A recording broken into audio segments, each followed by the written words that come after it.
Olá, sejam bem-vindos mais uma vez ao canal e essa é a série de vídeos sobre tratamento de água.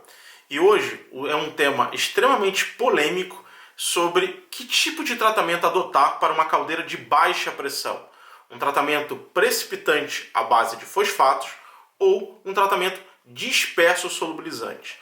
De fato, esse é um tema extremamente importante e exige ou leva uma legião de profissionais a acreditar que um tratamento é, sem a menor sombra de dúvida, melhor do que o outro. Eu tenho certeza que você que está aí do outro lado já pensou, olha, eu prefiro o tratamento de disperso solubilizante porque eu já tive minha caldeira incrustada por fosfato. Assim como uma outra pessoa que pode estar aí ao seu lado, ter vindo de uma outra empresa, está falando, eu prefiro um tratamento à base de fosfato porque eu já vi uma caldeira incrustada quando se usava um tratamento disperso solubilizante. Mas onde está o segredo para usar um tratamento ou outro? Onde ele é aplicado? Então vamos fazer o seguinte. Eu vou passar a vinheta enquanto você curte, se inscreve no canal e compartilha. E quando a gente voltar, nós vamos diretamente ao tema. Tratamento de água de caldeira de baixa pressão por fosfato precipitante ou tratamento disperso solubilizante. Aguardo vocês.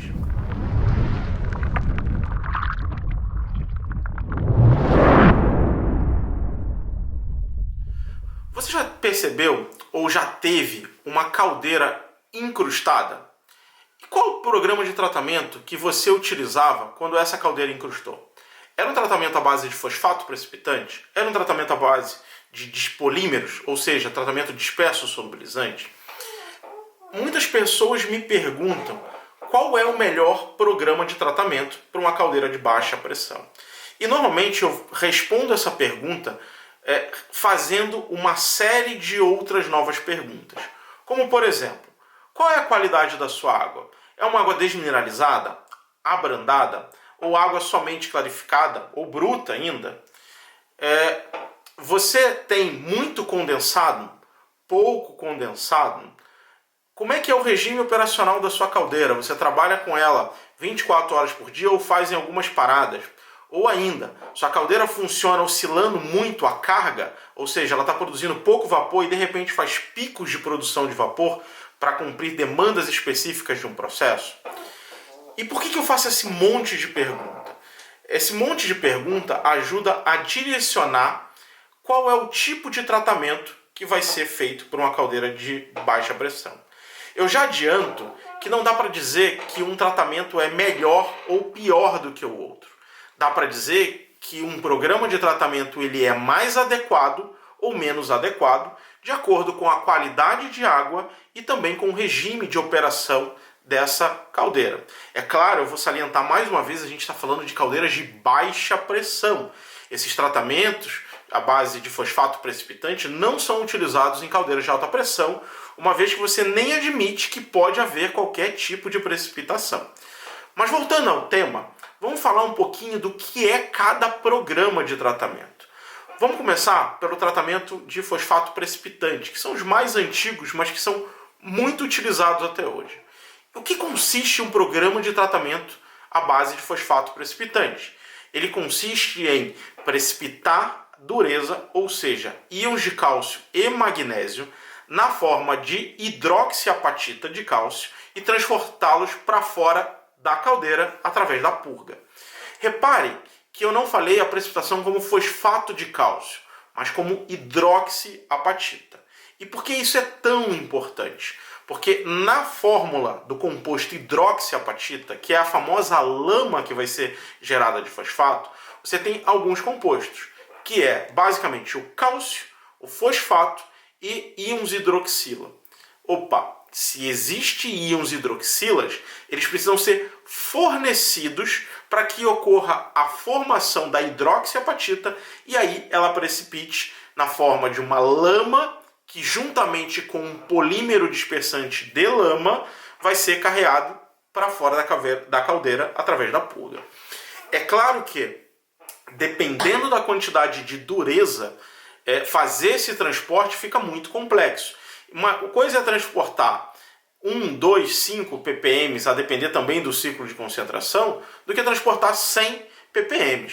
Vamos fazer uma conta rápida. Pensar numa caldeira com 10 toneladas horas de alimentação. Se você tiver 100 ppm de dureza, cálcio, vamos pensar que nem existe magnésio, e eu multiplicar 10 toneladas hora vezes 100 ppm, ou gramas por metro cúbico, ou se você tem apenas 1 ppm, eu estou alimentando 10 gramas. Entende a diferença? A quantidade mássica de dureza a ser transportada para fora pela purga? E é claro, para conseguir fazer esse transporte, essa dureza, você precisa adicionar um condicionador de lama, que nada mais é do que são alguns dispersantes que aumentam a fluidez e fazem com que essa lama de hidroxiapatita não fique tão aderente às tubulações que estão superaquecidas da caldeira, super quentes, né? Então, o programa à base de fosfato precipitante, ele precisa ser capaz de transportar uma determinada quantidade de massa de dureza para fora da caldeira pela purga, mas ele também está limitado na quantidade de massa. Você não pode ter uma dureza extremamente elevada, porque vai haver muita precipitação, muito volume de material para ser transportado. Quando isso acontece, você aumenta o regime de purgas, e quando aumenta o regime de purga, você acaba gerando uma série de outras perturbações no sistema. Além de gastar muita água, muito combustível para aquecer essa água que você vai ter que repor, e consequentemente, quanto mais combustível você queima, mais CO2 você emite. Repare que financeiramente também não será bom, assim como para o meio ambiente também não será bom, porque você vai emitir muito CO2. Agora vamos pensar um pouco no tratamento disperso solubilizante. Normalmente esses produtos eles são alimentados a uma taxa em relação à dureza, ou seja, X ppm de produto para cada ppm de dureza que está entrando. Então existe uma razão razoavelmente estequiométrica para conseguir fazer esse transporte. Então eles funcionam como um agente quase que complexante, ou até mesmo complexante. Eu não estou falando aqui de EDTA nem NTA. Isso até pode ser utilizado numa caldeira, mas com muito cuidado.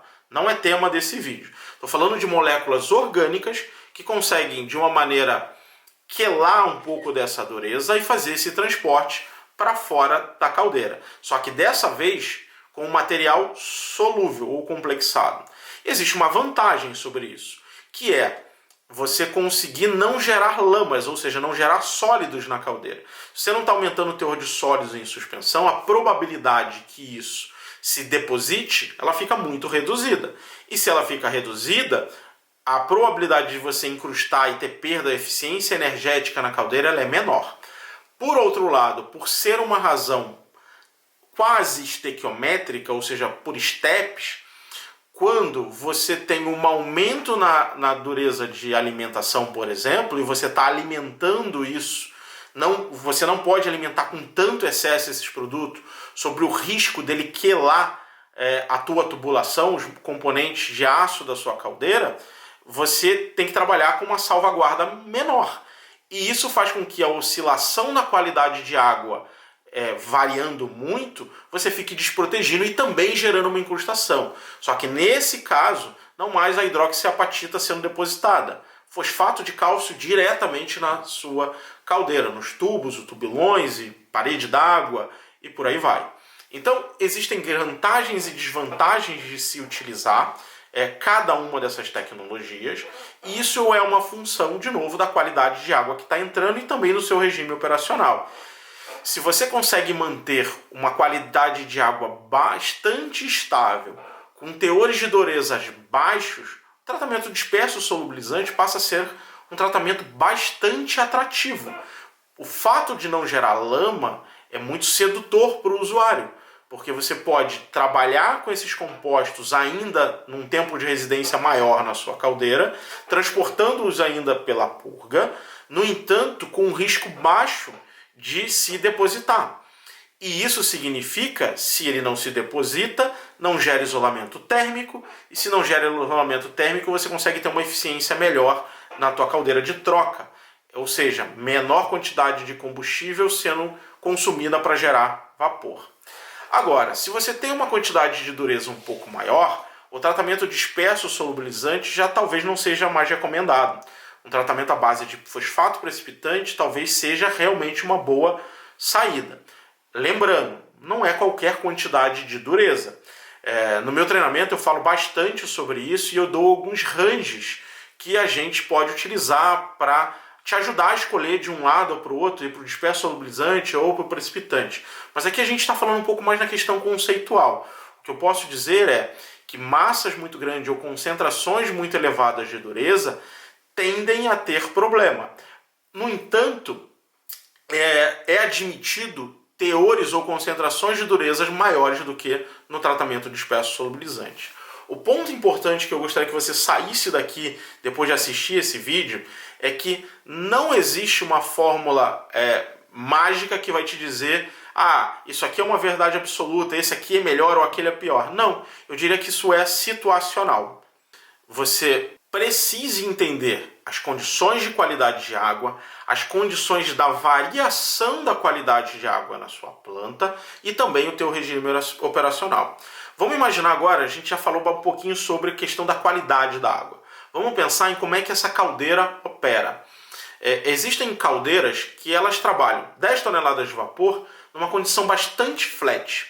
Então, ou seja, é 10 e ela vai 10, oscilando ali 9,5, 10,5. Ela não varia tanto a produção. Então, um tratamento, seja disperso solubilizante ou até mesmo precipitante, pode ir muito bem, porque você consegue travar a dosagem em função da qualidade da água de alimentação e da vazão, já que a qualidade não vai variar tanto. Agora, vamos pensar uma outra caldeira. Essa caldeira varia muito a produção de vapor. Por exemplo, uma cervejaria, onde em determinados momentos ela mais do que dobra a capacidade ou a geração de vapor instantânea. Ou seja, você está todo regulado, o teu sistema está regulado para receber uma quantidade de dureza, você fez o ajuste e de repente a produção de vapor dobra. Só que a sua dosagem não acompanha rapidamente, não responde tão rapidamente, principalmente em sistemas manuais, a resposta para esse sistema. Então naquele momento você está desprotegido, seja por um tratamento ou por outro. No entanto, quando você está na base de um tratamento de fosfato, que ele não vai quelar o tubo da tua caldeira, você consegue trabalhar dentro de um range maior de fosfato, claro, mais uma vez a depender da classe de pressão da sua caldeira, e conseguir, até certo ponto, absorver a variação da qualidade de água. Já no tratamento disperso solubilizante, como o polímero muitas vezes tem a capacidade de quelar o material, o aço, se você trabalhar num range muito elevado e não tem dureza que ele esteja ali reagindo, ele não vai ter dureza, ele vai lá e vai no tubo da tua caldeira. Podemos gerar uma corrosão na caldeira, perda de espessura e furo. De novo, não existem verdades absolutas para a escolha de um ou outro programa de tratamento. O que você precisa entender e fazer é conhecer a sua planta, as características operacionais, conhecer a sua água, as variações possíveis dentro do seu sistema para te ajudar a definir para que lado ou para que tipo de tratamento você vai escolher para a sua planta. Pode parecer que é um tema extremamente complexo. E eu não vou mentir, não é tão simples. E é por isso que no programa de treinamento que eu faço, eu falo muito sobre a questão da química, dos balanços de massa, para ajudar vocês a entender ou para formatar na cabeça de vocês como é que se deve pensar de uma maneira mais assertiva para escolher um programa de tratamento ou outro. E esse eu acho que é o ponto-chave para que você adote uma ou outra tecnologia. Não existe certo, não existe errado. Existe o mais adequado para uma planta ou para outra. E para finalizar esse vídeo, você que ainda não curtiu, não se inscreveu, aproveite esse momento para fazer isso. E eu gostaria de sugerir a vocês que façam pergunta, tira dúvidas, sugiram novos temas. Eu estou fazendo uma série de vídeos sobre tratamento de água, dos temas mais diversificados, passando por osmose reversa, troca iônica, pré-tratamento, clarificação de água, tratamento de efluentes, seja rota físico-química ou até mesmo biológica, passando por algumas tecnologias, sistemas anaeróbios, anóxicos, lodos ativados. Sugiram os temas que sejam de maior interesse para vocês, que eu prometo voltar aqui com novos vídeos, com novas informações e materiais técnicos de extrema qualidade como esses que vocês acabaram de assistir. Aguardo vocês e até a próxima.